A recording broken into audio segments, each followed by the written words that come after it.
KN. Welcome back muli sa ating channel. Kwentong Nobela. Hello mga master at mga lodi. Maraming salamat po sa suporta. Tere na sa karugtong ng ating Kwentong Nobela. Ang Tugatog ng Buhay. Kabanata 3361-3370. Tagalog Translator, Andy Dors. Tawag. I-prick. I-click. I subscribe Kwentong Nobela, Kabanata 3361. Kung hindi ka makalakad, hintayin mo na lang ako dito. Hindi ka ba natatakot na kainin ako ng ibang halimaw dito? Paano kung ang Undead Queen ang sumando sa akin? Naguguluhan si Alex. Walang magawa siyang nadiskubre na talagang may kapangyarihan siya laban sa kanya.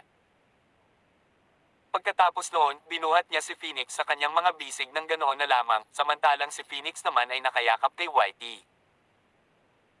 Sa dalawang paa, ang dalawang tao at isang pusa ay mabilis na pumuslit patungo sa lugar kung saan nahulog ang malaking bangkay. Ang lugar na iyon ay tila napakalapit, ngunit ito ay napakalayo. Si Alex ay hindi makapagbigay ng anumang lakas sa ngayon, kaya wala siyang paraan upang mapabilis. Bilang karagdagan, ang lugar na ito ay kakaiba at hindi pamilyar. Makalipas ang ilang oras na paglalakad, sa wakas ay nilapitan na nila iyong lugar. Sa mga oras na iyon, nakaidlip na si Phoenix. Matapos magising sa pagkatulala, tinanong niya si Alex, may narinig ka bang tunog? Sagot ni Alex, yan ba ang tinutukoy mo? Diretso niyang tinitigan ang kanyang tingin. Tinundan siya ni Phoenix ng tingin at tumingin. Malinaw niyang nakita kaagad ang bagay sa unahan. Ito ay isang napakalaking lungsod at isang napakalaking hill-inden ang patuloy na umiikot sa gitna ng lungsod. Ito ay isang hill-inden na mas malaki kaysa sa isang bundok. Pumiling ito ng hindi kilalang bagay at naglalabas ng umuugong na tunog. Ito ba ay isang umiikot na hill-inden? What is it grinding? Mukhang nabigla si Phoenix dahil hindi pa siya nakakita ng ganoon kalaking hilingan.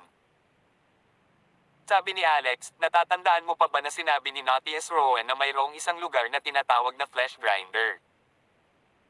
Pagkatapos mamatay ang isa, kailangan niyang maranasan ang flesh grinder sa landas ng reincarnation kung siya. Gusto niyang panatilihin ang mga alaala ng kanyang nakaraang buhay. Nanlaki ang mata ni Phoenix. This is the flesh grinder. This place is the path of reincarnation. Umiling si Alex. Hindi ko rin alam. Nakakunot ang noo ni Phoenix habang nakatingin kay Alex. Sa tingin mo patay na tayo. Pagkasabi nun ay kinurot siya ni Alex. Masakit ba? Buhay ka pa kung masakit. She bared her fangs in pain and beat Alex's neck. 10 minutes later, Alex entered the city while carrying Phoenix in his arms. Isang malaking city gate ang nakalatag sa unahan. Dalawang malalaking salita ang nakasulat sa matayog na gate ng lungsod, Sinlas City. Agad namang nagulat si Alex. Sinlas City. It can't be right. Ang lugar na ito ay ang Sinlas City ng Witch Kingdom noong unang panahon. Hindi pa narinig ni Phoenix ang Sinlas City. Kaya naman, tinanong niya si Alex kung ano ang Sinlas City. Ikinwento ni Alex ang mga bagay tungkol sa Sinlas City at ang sakripisyong altar ng mga Diyos ng Witch Kingdom. Sinabi ni Phoenix, mag-ingat ka. Ang lugar na ito ay nagpapalabas ng kakaiba. Kahit papaano ay nararamdaman kong naglalaman ito ng isang mahusay na lihim. Oo. Lumakad si Alex sa lungsod. Lalong lumakas ang tunog ng napakalaking hill-inden na iyon at umalangaw na parang kulog. Habang papalapit siya, ang malakas na pakiramdam ng pamimilit mula noong unang panahon ay lalong tumitindi. Naramdaman pa niya ang isang makapangyarihang makalangit na kapangyarihan na parang may enerhiyang dumadaan sa kanyang katawan. Gayunpaman, hindi ito nagkaroon ng epekto. Sa sandaling iyon, biglang nakita ni Alex ang isang pahiwatig ng ginto. Kung titignan, ito pala ang bangkay ng Five-Clawed Golden Dragon kanina. Gayunpaman, isang bahagi na lamang ng Five-Clawed Golden Dragon ang natitira kumpara sa nakita niya dati. Tanging ang ulo ng dragon at isang bahagi ng itaas na katawan ang naiwan, samantalang ang iba ay wala na. Napakalinis ng pagkakahiwa. Bukod dito, ang laki nito ay napakalaki. Nahulaan ni Alex na ang ulo ng five-clawed golden dragon ay naiwan malamang dahil nahirapan itong nakipagpunyagi bago ito mamatay, ngunit nabigo pa rin itong makatakas sa lakas ng pagsipsip ng hilingan. Isang ulo lamang ang nakatakas, samantalang ang natitirang bahagi ng katawan nito ay pumasok sa hilingan. Sabi ni Alex, "Jeez. Kamamatay lang ng five-clawed golden dragon na ito. Sariwa pa ang dugo sa katawan nito, di ba? Wala kaming nakitang water source along the way. I'm as hell oh how. This dragon. Ang dugo ay maiinom, tama ba?" Sabi ni Phoenix, ang dugo ng five-clawed golden dragon ay dapat na napakasustansya. Agad namang nagpasya si Alex. "Inumin mo. Tawag. I prick. I-click. I subscribe kwentong nobela.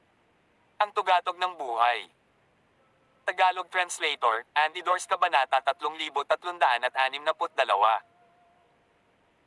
Nang matapos si Alex sa kanyang pagsasalita, nanguna siya at nilublob ang kanyang kamay sa maliit na dugo ng dragon. Pagkatapos ay ipinasok niya ito sa kanyang bibig. Ito ay medyo malagkit. Medyo matamis. Anong lasa? Tanong ni Phoenix. Ang sarap. You should try it. Iniunat niya ang daliri niya na may bahid ng dugo ng dragon at inilagay ito sa labi ni Phoenix. Mukhang hindi masyadong iniisip ni Phoenix.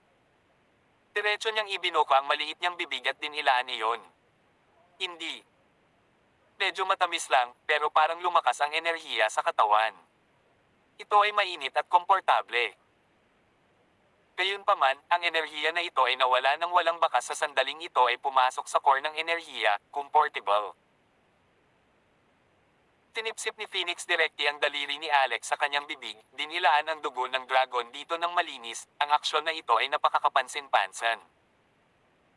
Mataman siyang tinitigan ni Alex na may iba't ibang emosyon na umuusad sa puso niya. Sa wakas ay napagtanto ni Phoenix na tila may ginawa siyang katangahan. Dali-dali niya itong iniluwa at tinanong, "Aling kamay ang ginamit mo para hawakan ang aking mga paa ngayon?" Dati, sinabi niyang malamig ang kanyang mga paa at hiniling na hawakan ni Alex ang kanyang magagandang paa. Pagkatapos nun, itong kamay. Pulong ni Alex. Arg. Nang makitang kumalas si Phoenix sa pagkakayakap, tumalon pababa, at tumakbo sa gilid para sa muka, tumingin si Alex sa kanya ng kakaiba. Hindi ba dapat ang focal point ay ang labo kapag dinilaan mo ang daliri ko? Gayunpaman, naisip niya ang amoy ng kanyang mga paa. Ito marahil ang dahilan kung bakit single pa rin siya sa kabila ng ilang milenyo na ang buhay niya. Pagkatapos, magkahiwalay na nilamon ng dalawang tao ang dugo ng dragon. Sa lohikal na pagsasalita, ang dugo ng five-clawed golden dragon ay talagang ang pinakamataas na ranggo, pinakamahalagang mapagkukunan. Pagkatapos inumin ito, tiyak na mapapataas nito ang paglilinang ng isang tao sa susunod na antas. Gayunpaman, hindi alam kung ano ang mangyayari sa kanilang mga katawan. Wala pa rin silang maramdamang chi, para bang tuluyang nawala ang kanilang pagtatanim. Matapos ang buong pagkain, naramdaman ng dalawang tao na mainit ang kanilang katawan. Pinuhat pa ni Alex si Whitey at ibinabad ito sa dugo ng dragon. Dapat may dragon build sa ulo ng five-clawed golden dragon. Sabi ni Phoenix. Gayunpaman, masyadong matigas ang katawan ng five-clawed golden dragon. Hindi lang matibay ang kaliskis nito, matigas din ang ulo nito. Hindi lang nila ito mabubuksan ng mortal na paraan. Bukod dito, hindi nila ito madala. Wala silang choice kundi sumuko. Pagkatapos noon, pinaligiran ng dalawang tao ang malaking hill indian at pinagmasdan ang lugar na ito, nadiskubre lamang na may malaking hukay na hugis funnel ang matatagpuan sa ilalim ng lugar kung saan nabuksan ang butas sa langit. Masiglang umakyat ang dalawa sa taas at nasaksihan ang isang nakakagimbal na eksena. Ang napakalaking hukay na iyon ay napuno ng makapal na mga bangkay ng mga demonyong hayop, mga tao, mga demonyong mga tribo, at iba't ibang kakaibang lahi. Ang mga bangkay na ito ay unti-unting papasok sa hill engine sa pamamagitan ng funnel dito. Pagkatapos, dudurugin sila sa madugong paste, at ang walang katapusang dugo ay damaloy sa kabilang pagbubukas ng hill engine sa isang lugar na hindi kilala. Samantala, ang mga tambak ng madugong paste ay itatapon sa ibang direksyon. Parang pugiling lang ng bean curds. It's too terrifying. I think that grinder possesses a terrifying suction force. Ito ay sumipsip ng lahat na bangkay. Tingnan mo ang mga bangkay na ito. Lahat sila ay mga powerhouse. Kahit na gumamit tayo ng mga divine artifacts, baka hindi natin ito maputol. Gayunpaman, magugulo tayo sa lalong madaling panahon pagkatapos marating ang loob ng hill engine na ito. Siguradong mamamatay tayo kapag nahulog tayo dito. Tinapik ni Phoenix ang kanyang dibdib na may namumuong takot sa kanyang mukha. Hinawakan ni Alex ang kamay niya, sa takot na baka mahulog siya nang hindi sinasadya, ngunit iba ang iniisip niya. Ang lugar na ito ay Sinless City, kung saan matatagpuan ang altar ng mga Diyos. At saka, narinig niyang binanggit ng Primal Old Devil na dumating ang isang monghe at tinatakan sila sa Pantheon Tomb noon. Pagkatapos nito, lumipas ang 1,000,000 taon. Ano ang naging papel ng mga taong iyon? Ang hill engine na ito ay dapat na may kaugnayan. Tawag. I-prick. I-click. I-subscribe kwentong nobela. Ang tugatog ng buhay. Tagalog Translator, Andy Dors Kabanata 3363. At, anong papel ang ginampanan nito? Pakiramdam ko ay dapat nasa ilalim ng hill engine na ito ang sikreto. Sinabi ni Alex kay Phoenix, ang dulo ng umaagos na banal na dugo na ito ay ang simula ng suliraning ito. Pamantong hininga si Phoenix. Gayunpaman, hindi tayo naiiba sa mga langgam ngayon. Wala tayong paraan para tuklasin ito. Tsaka hindi pa namin alam kung paano lalabas. Totoo yan. Sabi ni Alex, ngunit naalala ko ang Sinless City ay nasa ilalim ng kalawakan ng disyerto sa harap ng tarangkahan ng Pantheon Tomb. Hindi kaya ang lugar kung saan nahati ang langit kanina ay kung saan matatagpuan ang Pantheon Tomb. Sa kasamaang palad, wala siyang paraan upang makipag-usap sa Pantheon Tomb ngayon. Ang lahat ay naging dead end. Noon ay nakita ni Phoenix na may tahimik na papalapit sa kabilang gilid ng hill engine. Sa isang sulyap, ito ay ang Undead Queen. Maliwanag, ang kanyang paglilinang ay nasa ilalim din ng paghihigpit. Isa pa, ang mas malas pa ay ang paglalakad niya ng pailay na parang bali ang paa. Ang kanyang layunin ay marahil na kalahating 5-clawed gintong dragon. Ito ang Undead Queen. Talagang demonyo yan. Haha. Kunin mo ang buhay niya habang may sakit siya. I'll go kill her. Tuwang-tuwa si Alex. Agad niyang binuhat si Phoenix at nagmamadaling bumaba. Sabi ni Phoenix, siya ay nanginginig at baldado na ngayon. Huwag na huwag siyang painumin ng dugo ng dragon. Kung hindi, malamang ay gagaling siya sa kanyang pinsala sa binti at maibabalik ang kanyang kadaliang kumilos. Alright. Pagkatapos, ibinaba ni Alex si Phoenix at nag-iisang pumunta sa Undead Queen. Juvia, hoy. Serve you right. Ahaha. Si Juvia ay isang kapansin-pansing magandang babae. Kamukha niya si Alison Brie pagkatapos mag-apply ng mga extreme beauty filter.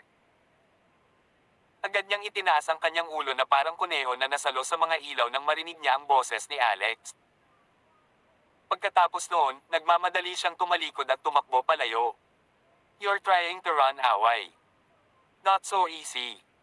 Mabilis siyang hinabol. Gayunpaman, mabilis na nakatakas ang babaeng Lanmi na iyon. Tumalikod siya at nagtago sa loob ng isang sinaunang gusali. Mag-iingat ka. Huwag kang pumasok. Mag-ingat ka sa panloloko, sigaw ni Phoenix.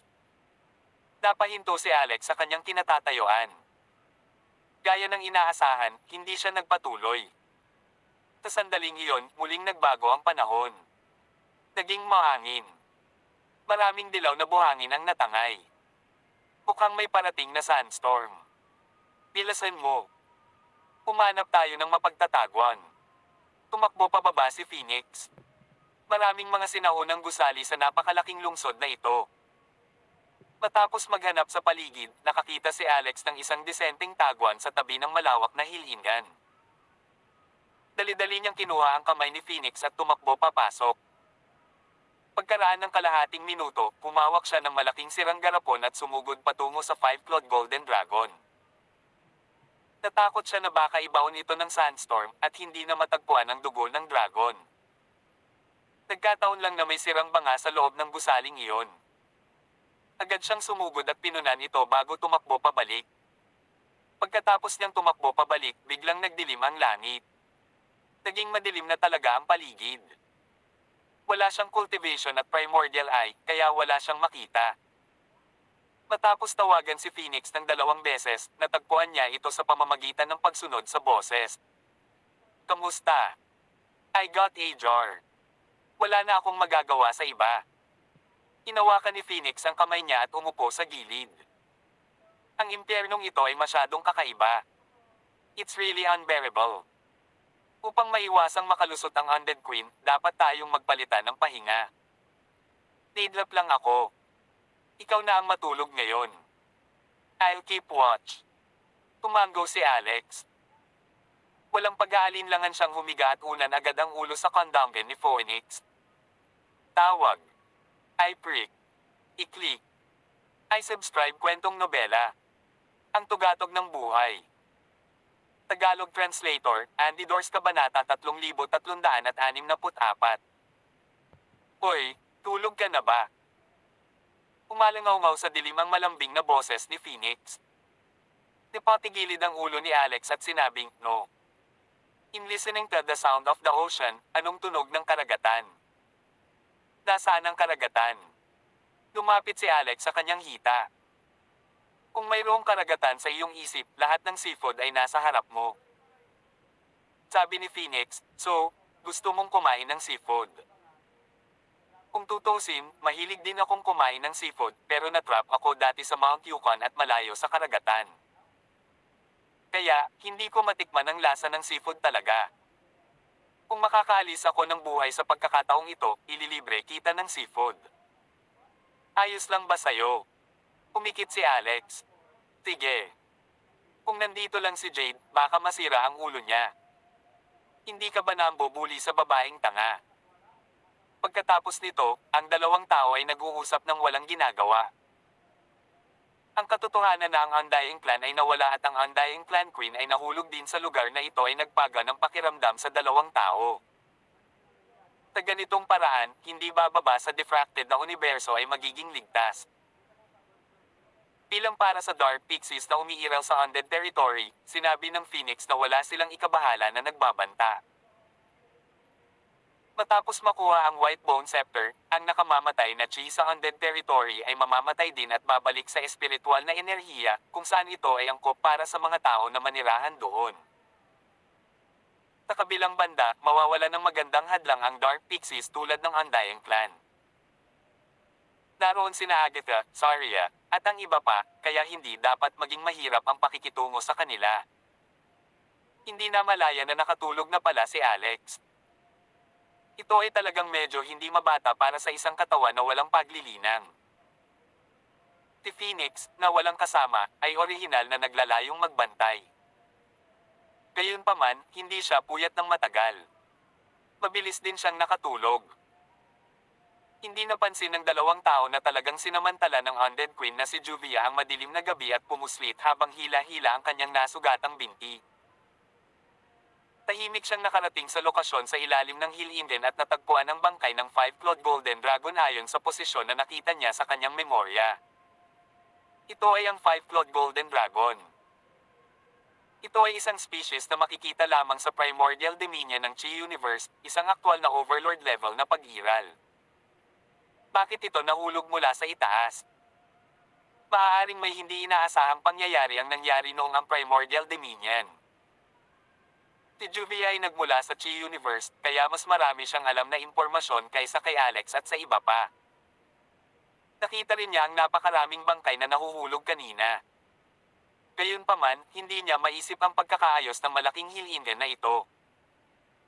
Higit sa lahat, hindi siya kwalipikadong pumasok sa Primordial Dominion. Kalimutan mo na. Iinuman ko ang dugo ng five-plated golden dragon para gumaling muna sa injury. Pagkatapos, kakatayin ko ang ilang piraso ng Shea Asterisk tea. Inubos ito ni Juvier sa dilim.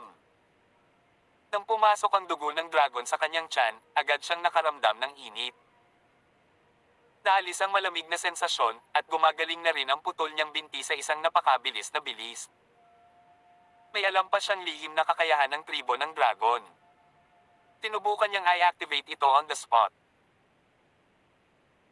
Nakagugulat niyang natuklasan na tila kaya niyang kumalas ang selyo sa kanyang katawan pagkatapos na i-activate ang lihim na kasanayang ito kasama ng dugo ng five-clawed golden dragon na nagpapahintulot sa kanya na mabawi ang kontrol sa kanyang kapangyarihan. Haha! Ang swerte ko! I'll get a bit of dragon blood and leave this place. Yung mga araw mo ay bilang na kapag naka-recover ako ng 10% of my strength. Galit na galit ang Undead Queen kay Alex. Sa isiping iyon ay agad siyang kumilos. Lumipas ang panahon ng mapayapa. Sa isang kisap mata, 7 araw ang lumipas. Lumipat sina Alex at Phoenix sa ilang lugar sa nakalipas na 7 araw at ginalugad ang Sinla City habang hinahanap ang kinaroroonan ni Juvier sa pagdaan. Sa kasamaang palad, ang 2 tao ay natapos na walang dala. Mula nang magkatagpo ang araw na iyon, ang Undead Queen ay tila naglaho sa manipis na hangin. It was worth mentioning na nagising si Whitey. Gayunpaman, ang paglilinang nito ay nasa ilalim ng pagsupil sa lugar na ito. Matapos itong magising, mukhang maliit pa rin ito at hindi maaaring maging malaking Whitey. Gayunpaman, sa sandaling sumapit ang gabi, ito ay naging isang anghel na tagapag-alaga. Sa paligid ni Whitey, nakakakita sila ng walang ilaw sa gabi. Matutulog na sina Alex at Phoenix ng mapayapa sa Sinla City. Tawag. I-prick. I-click. I-subscribe kwentong nobela. Ang tugatog ng buhay.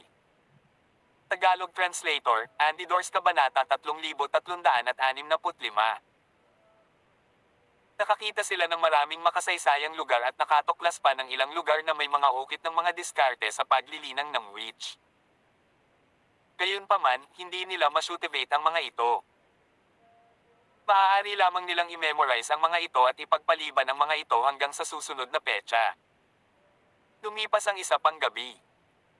Halos magkasabay na nagising sina Alex at Phoenix. Pareho silang nakahiga sa isang makapal na hayop na balat. Iyon lamang ang mahusay na napreserbang balat ng hayop na kanilang nahanap. Hindi nila alam kung ano ang halimaw, ngunit tiyak na dumaan ito sa hindi mabilang na mga taon. Medyo malamig siguro kagabi. Nang magising ang 2 tao, natuklasan nilang magkayakap sila para sa init. Medyo malabo ang pose. Sa katunayan, sanay na sila sa ganitong sitwasyon. Kaya lang, wala sa kanilang dalawa ang balak gumalaw at bumangon pagkabukas ng kanilang mga mata. Tapos na ang dugo ng dragon. Oo. Naging problema ngayon ang pagkain at pag-inom. Medyo nagugutom ako ngayon. Lalo akong magugutom kapag bumangon ako. Hinanap nila ang buong Sinla City noong panahong iyon kanina. Ang lugar na ito ay isang patay na lungsod. Hindi sila makalabas. Wala ring mga nabubuhay na bagay. Mayroong kahit kaunting presensya ng tubig. Iyon ay ang uri na puno ng masamang chi at lasa, napakasama ang kanilang buong katawan ay nanlamig pagkatapos inumin ito. Napatingin si Alex kay Phoenix. Sa tingin mo ba mamamatay tayo dito? Umiling si Phoenix. Hindi ko alam. Tinanong siya ni Alex, may pinagsisisihan ka ba?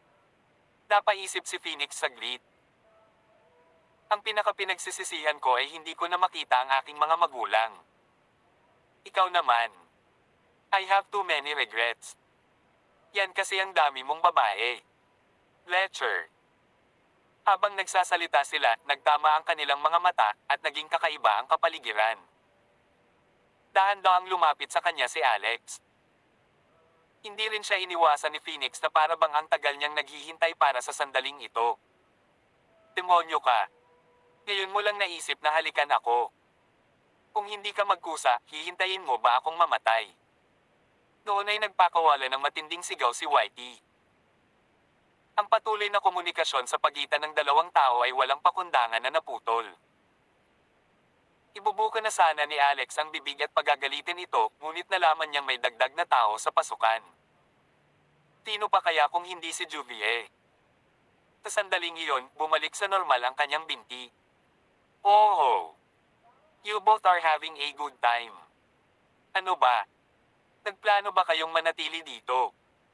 Para magkaanak, ha? Sa kasamaang palad, kahit nabuntis ka, hindi ka mabubuhay para manganak sa ganoong kapaligiran. Agad na tumalon si Alex at hinawakan ng isang itim na espada sa tabi niya. Natagpuan niya ito sa Sinla City. Nagulat siya nang iwinagayway ni Juvia ang kanyang kamay at diretsyong winalis ang itim na espada sa kamay ni Alex na may isang pagsabog ng chi. Dama po ito sa kamay niya. Ano? Parehong natigilan sina Alex at Phoenix. Undead Queen, nabawi mo na talaga ang iyong cultivation. Paano mo ito nagawa? Tawa ng tawa si Juvia. Bakit ko sasabihin sa iyo? Nagkatinginan sina Alex at Phoenix at nawala ng pag-asa. Sila ay kasalukuyang mga ordinaryong tao. At saka, nagugutom sila, kaya paano sila may kukumpara sa Undead Queen na nagkaroon na bawi ang kanyang paglilinang? Nagkaroon lang ng dead end. Juvie, what's done is done. Kung gusto mo kaming patayin o putulin, bilasan mo. Diretsyong sabi ni Alex. Ito ay kasing dali ng pagkahulog sa isang log para patayin kayo. Gayunpaman, hindi na kita papatayin ngayon sa halip, kailangan kong bigyan mo ako ng pabor. Tanong ni Phoenix, anong pabor? Sabi ni Juvia, maglakbay ka sa malaking hill Indian na iyon sa lungsod para sa akin. Tawag. I-prick. I-click. I-subscribe kwentong nobela. Ang tugatog ng buhay. Tagalog Translator, Andy Dors Kabanata 3366. Galit yan. Paanong may dadaan sa hill Indian na yan? Madudurog tayo sa madugong gulo nang wala sa oras. Natakot si Alex. Ang pag-iisip nito ay sadyang nakakatakot. Gayunpaman, hindi pinansin ng Undead Queen ang kanyang kalooban. Habang sumisigaw si Alex, mas magiging masaya siya. That's your business. Kayo guys ay nasa ilalim ng aking awa. Ako ang magdesisyon dito. Alex Rockefeller, nilipol mo ang Undying Clan, sinira ang plano ko, at pinatay pa ang aking nakababatang kapatid na babae. Bawat isa sa mga bagay na ito ay sapat na para patayin kita ng higit sa 1,000 beses.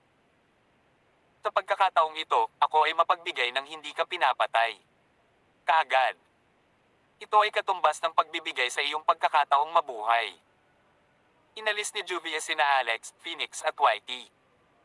Mabilis silang nakarating sa malaking hilingan. Nakatayo sa ibabaw ng malaking funnel na iyon. Sa sandaling iyon, maraming araw na ang lumipas mula nang mahulog ang mga bangkay mula sa langit. Ang mga bangkay sa funnel ay matagal nang ginigiling, at ito ay walang laman. Gayunpaman, ang hill Indian ay umiikot sa lahat ng oras, at sa gilid ng hill Indian, nakakakita pa rin sila ng mga mantsa ng dugo at kahit ilang lupang laman. Hinawakan ni Juvia ang isang tao sa bawat kamay. Tumingin siya kay Alex bago tumingin kay Phoenix. Alin ang una kong itatapon? Sa sumunod na segundo, itinapon niya si Phoenix sa funnel. Maging si Phoenix ay hindi napigil ang mapabulala sa gulat. Nanlaki ang mga mata ni Alex sa galit habang nagmumura ng malakas. Gayunpaman, hindi siya pinansin ni Juvie kahit kaunti. Curse me. The louder you curse, the more I will be glad. Gusto ko lang matikman mo ang sakit ng pagkawala ng mahal mo. Sabi ni Juvia habang matamang nakatitig kay Phoenix sa baba. Kasalukuyang walang cultivation ang Phoenix. Ito ay tinatakan. Kaya naman, wala siyang paraan para makatakas kapag nahulog siya ng ganoon. Pinakamahalaga, umiral ang isang malakas na puwersa ng pagsipsip sa ilalim ng funnel, mahigpit na sinisipsip ang nahulog na Phoenix at mabilis na kinaladkad siya pababa. Ilang sandali pa, pumasok siya sa loob ng hilingan. Ipinikit ni Phoenix ang kanyang mga mata, tahimik na naghihintay sa nalalapit na kamatayan. Sa katunayan, siya ay isang tao na namatay ng isang beses, ngunit hindi niya inaasahan na ang kanyang pangalawang kamatayan ay magiging kalunos-lunos.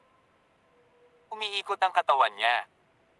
Gayunpaman, ang inaasahang sitwasyon kung saan ang heal engine ay durog sa kanya at hindi nangyari ang kamatayan. Tahimik niyang idinilat ang kanyang mga mata at nakita niyang nasa loob siya ng heal engine. Nakita niya ang kayumangging bahid ng dugo, kakilakilabot na laman ng lupa, ilang punit na tela, at mga buto. Lahat sila ay naiwan ng mga bangkay sa lupa kanina. Nakakatakot ang itsura nito sa isang tingin. Nakita niya ang siksikan ng mga himig sa hilinggan na may dumadaloy na gintong liwanag. Ito ay malamang na ang lakas ng pagmamaneho ng hilinggan. Sa kabila ng lahat ng iyon, hindi siya namatay. I'm alive. Ako ay buhay. Alex, nakita mo yon. Hindi ako pinatay ng hilinggan. Tigaw ni Phoenix mula sa ibaba. Nakita ito ni Alex. Nakita rin ito ni Juvia. Sa sobrang tuwa ay malapit na siyang tumalon kasama si Alex. Bakit ganon?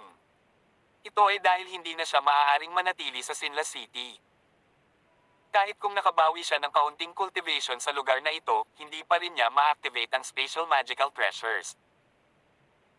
Hindi nagkaroon ni anumang bagay na nakakain o maiinom, kaya hindi siya maaaring tumagal ng isa pang ilang araw. Hinanap niya ang buong lugar. Ang tanging paraan na naiisip niya ngayon ay ang hilinggan na ito. Ang isang malaking halaga ng dugo at lupang laman ay nasa ilalim ng hilinggan. Kahit anong mangyari, hindi siya mamamatay sa gutom. Gayunpaman, naisip muli ni Juvia, hindi. Maaaring hindi ito tiyak na tumpak sa pamamagitan ng pag-asa sa isang tao para sa eksperimento. Tinubukan niya ulit. Ibinagsak din niya si Alex. Dahil dito, hindi rin namatay si Alex. Iyon ay mahusay. Bilang pangatlong tao, tumalon siya sa sarili. Boom! Tarat-tarat. Isang tunog. Sa sandaling pumasok siya sa hilinggan, natuklasan niyang may mali. Ang hilinggan na hindi tumugon kina Phoenix at Alex, na tumalon kanina, ay talagang kumikinang sa isang gintong liwanag. Lumiwanag ang mga rune nito at nakalock sa kanya. Tawag. I prick. I-click. I subscribe kwentong nobela. Ang tugatog ng buhay. Tagalog Translator, Andy Dors Kabanata 3367. Paano magiging ganito? Paano ako naiiba sa kanila? Mayroon pa akong kaunti pang paglilinang. Dahil ba sa pagtatanim? Boom! Tarat-tarat. Isang pagsabog. Dama po na ang gintong liwanag sa kanyang katawan. Agad siyang nakaramdam ng matinding sakit. Nahulog ang hilinggan at gusto siyang gilingin hanggang sa mamatay. The *man ito. The *man it. Paano ito mangyayari? Paglilinang. Putulin ang sarili kong paglilinang. Si Juvia ay isang walang awa na tao. Sa nakamamatay na sandali na ito, siya ay kumilos ng mapagpasyahan, walang awa na pinuputol ang paglilinang sa kanyang katawan pagkatapos niya mabawi ito ng may matinding kahirapan. Bukod dito, pinutol niya ito ng husto. Siya ay ganap na pinutol ang kanyang sariling paglilinang gayon din ang espiritual na paglilinang ng kaluluwa niya. Whoosh! Ang gininto ang ilaw sa hilinggan ay tuluyang tumigil at nawala. Nakahinga ng maluwag si Juvia, ngunit kasabay nito, sunod-sunod din ang pagsuka niya ng dugo. Ang sapilitang pagputol sa pagtatanim ng isang tao ay isang napakaseryosong bagay. Siya ay katumbas ng pagiging lumpo. Kahit na muli niya itong nilinang, maaaring hindi na niya maibalik ang kanyang paglilinang.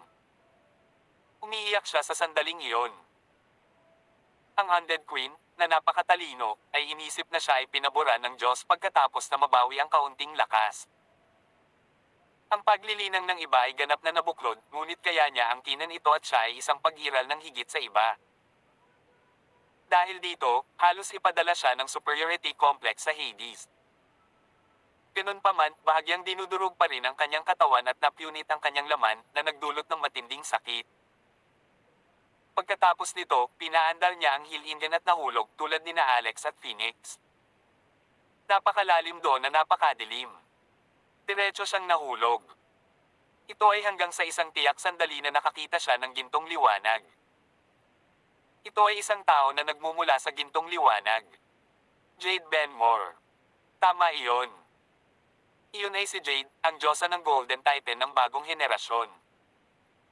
Mahirap sabihin kung siya ay mapalad o malas. Siya ay nahuli sa isang kulay abong ambon. Nang nahulog siya mismo sa Hill-Indian na ito. Kaya naman, matagal na siyang dumaan sa Hill-Indian at pumasok sa lugar na ito. Sa sandaling iyon, agad siyang napuno ng tuwa nang makitang muli sina Alex at Phoenix.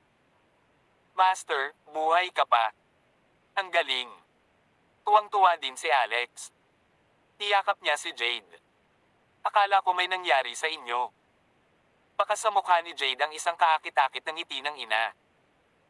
Nag-alala ako sa inyo, kaya sinundan ko kayo. Nakita niyo ba ang Undead Queen? Paanong hindi natin siya nakita? Sa pag-uusap, nahulog ang Undead Queen na ang buhay ay nakabitin sa pamamagitan ng isang sinulid. Ito ay isang napakalalim na pool ng dugo sa ilalim.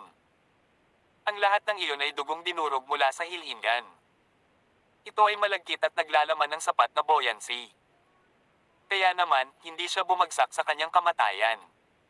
Undead Queen. Patayin mo siya agad. Nabawi na niya ang lakas niya. Sabi ni Phoenix. Maghintay.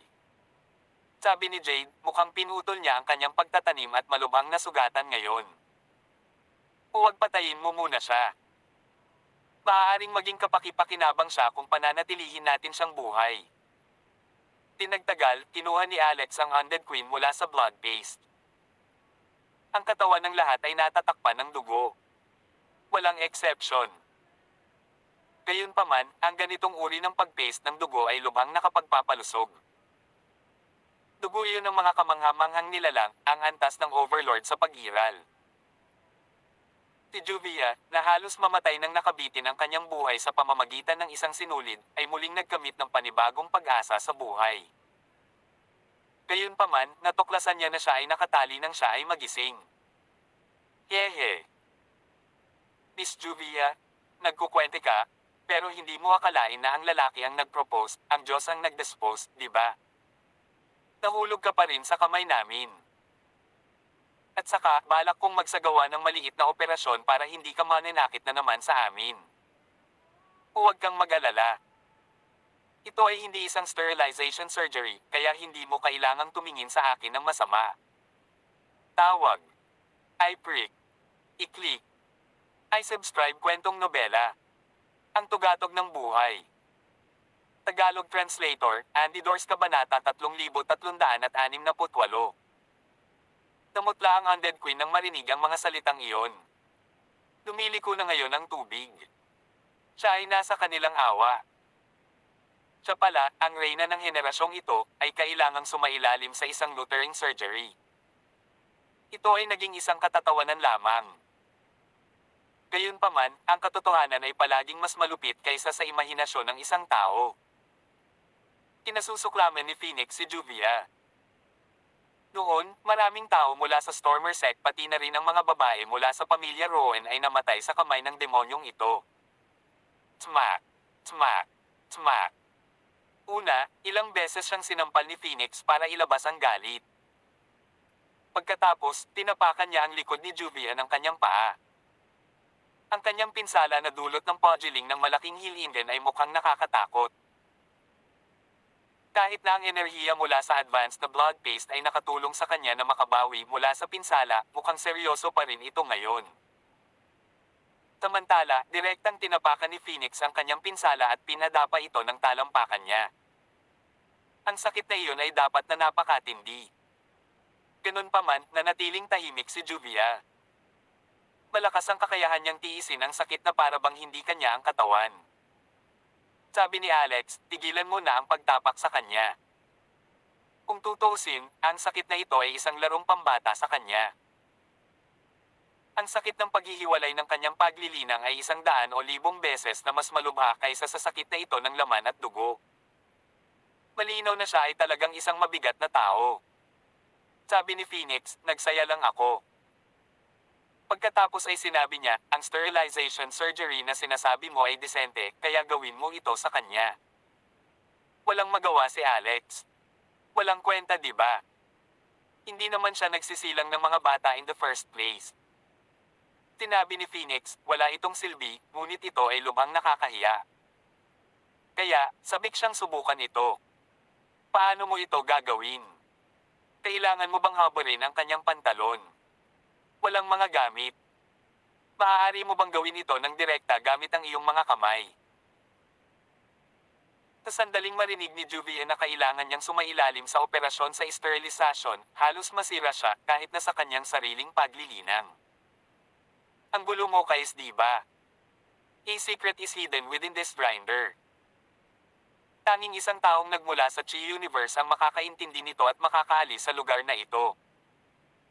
Kung hindi, hindi magtatagal na mamatay ka kung papatayin mo ako ngayon. At saka, kung hindi ka makaalis sa lugar na ito, konting torture lang ang mabuhay ng mas matagal. Alex Rockefeller, do you really dare to perform the sterilize on me? I promise I won't say a word.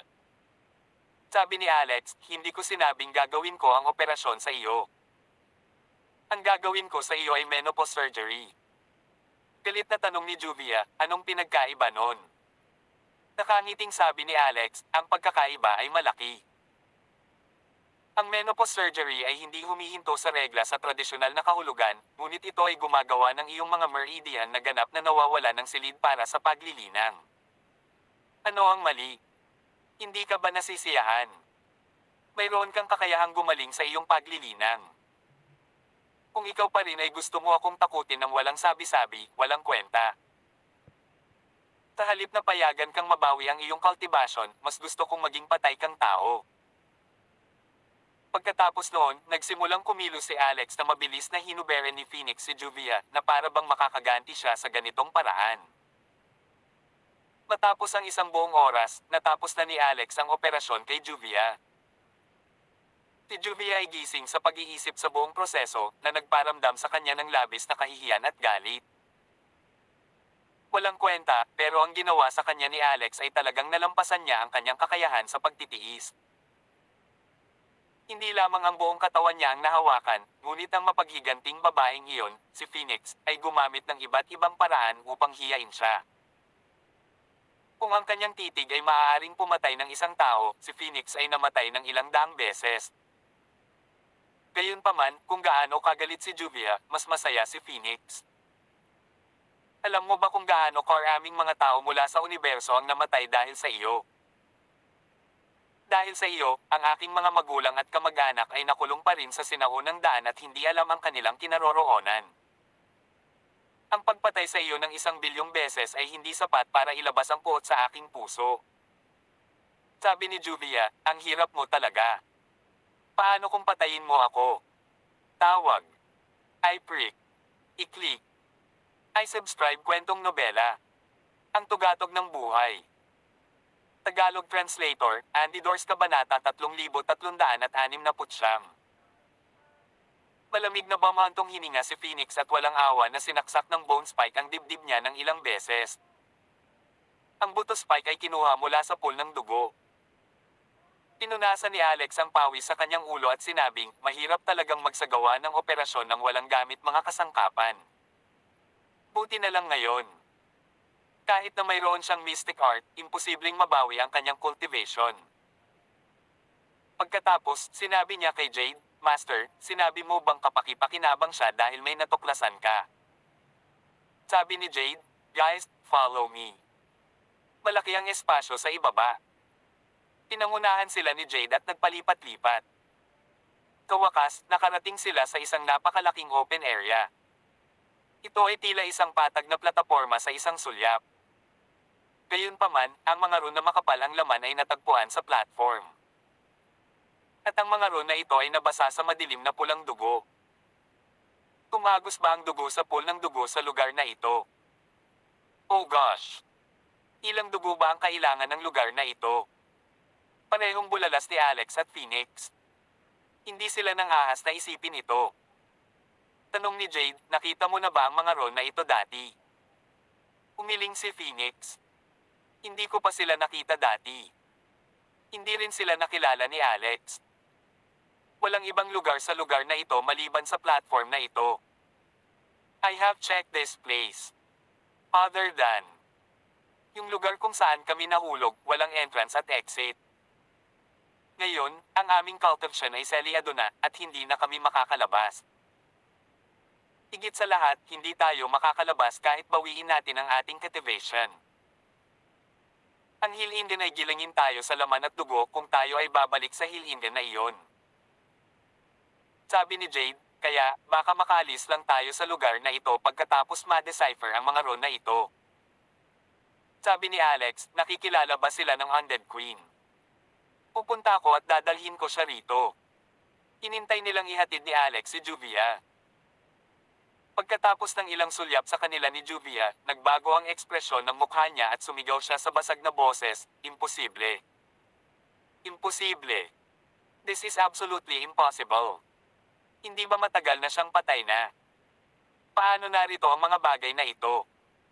Anong ginagawa niya dito? Anong ginagawa niya?